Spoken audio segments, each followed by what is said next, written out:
Barium sulphate. मी आहे potassium dichromate, माझी संज्ञा K2Cr2O7. मी आहे ॲरो, मी अभिक्रियाकारकांपासून उत्पादितांची दिशा दर्शवितो. मी बेरियम डायक्रोमेट आहे, माझी BaSr2O7.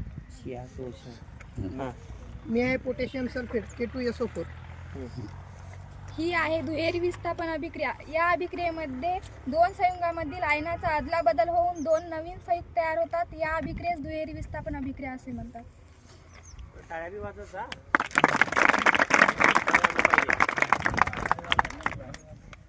ओके, आता ही अभिक्रिया कोणती अभिक्रिया आहे मग?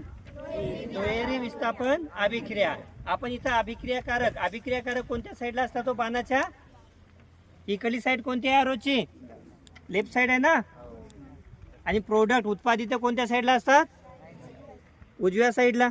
कोणत्या साईडला असतात? उजव्या. दोन अभिक्रियाकारकांना वेगळं करण्यासाठी कशाचा उपयोग केला आपण? अभिक्रियाकारक कशाचा वापर केलाय? प्लस. मग प्लसचा वापर कशासाठी करतो आपण अभिक्रियेमध्ये?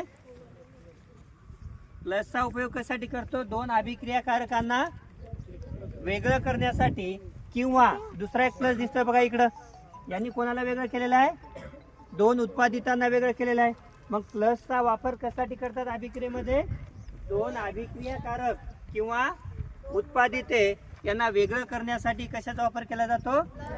प्लसचा वापर केला जातो. मग आता या रिएक्शन मध्ये तुम्हाला दिसतं बघा, तो पहिला अभिक्रियाकारक आहे तो आहे BaSO4, ज्याला आपण बेरियम सल्फेट म्हणतोय. आणि दुसरा अभिक्रियक आहे K2Cr2O7, ज्याला पोटॅशियम क्रोमेट म्हणतोय, डायक्रोमेट.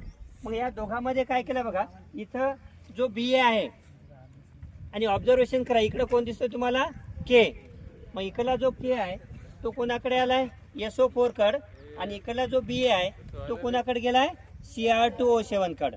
आणि एक नवीन उत्पादित तयार झालाय बघा. Cr2O7 कड कोण होता? K. आता कोण आलाय?